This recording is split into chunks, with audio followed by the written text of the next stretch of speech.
Now, I kind of share with you from time to time some of my experiences during the week and some of the things that have kind of been reaching out to me, and sometimes a lot of this is personal.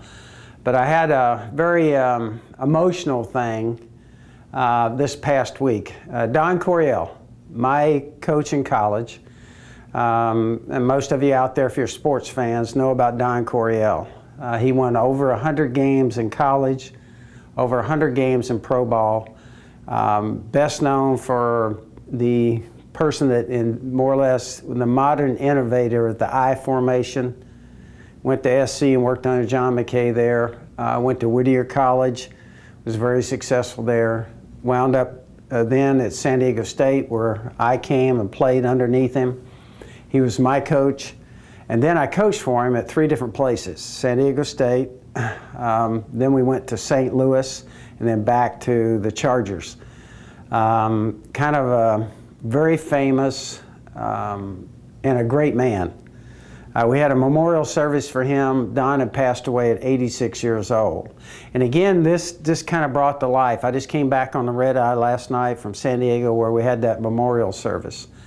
And what it kind of made me can't come to grips with was life and how short life is. When you think about that, Don was 86 years old. Now that's a long life. When you stop and think about where I am at 69, and maybe some of you out there find yourself in the 4th quarter of life also. And so it makes us think, doesn't it?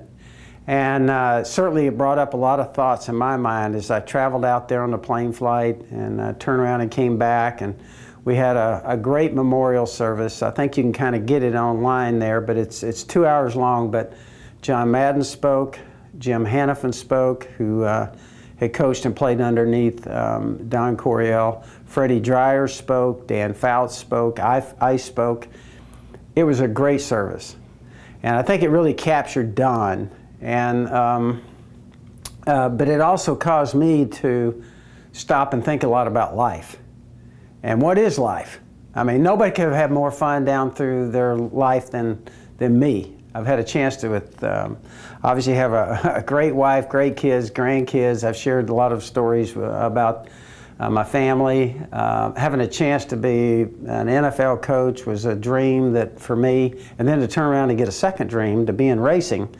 Nobody could have had more fun than I've had in life. But it also caused me to do what? To think a lot about what is life.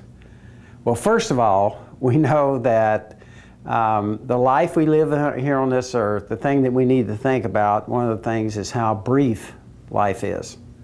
Somebody said, and I've shared this before with you, but they said they asked Billy Graham, "Hey Billy, what's the most interesting thing that you would say about life?" And his statement was, "I can't believe how short it's been."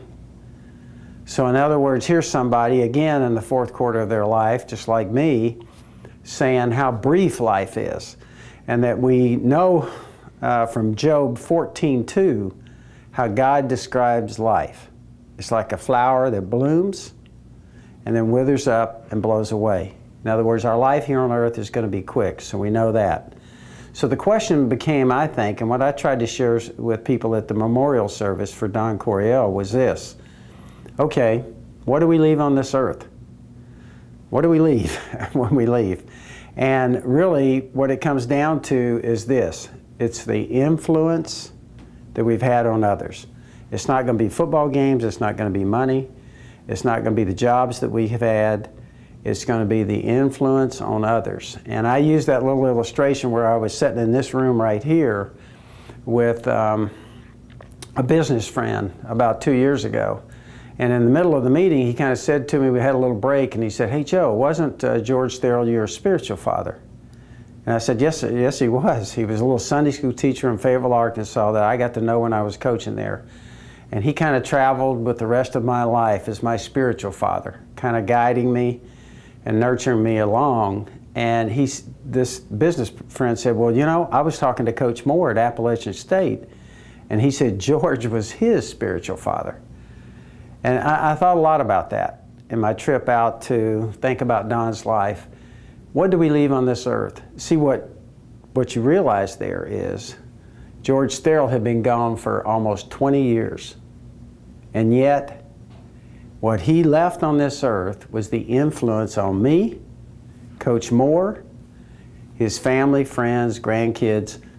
That's what he left on this earth. It wasn't the money he made. It wasn't the house, beautiful house he had. It wasn't the business that he had. It was the influence we've had on others.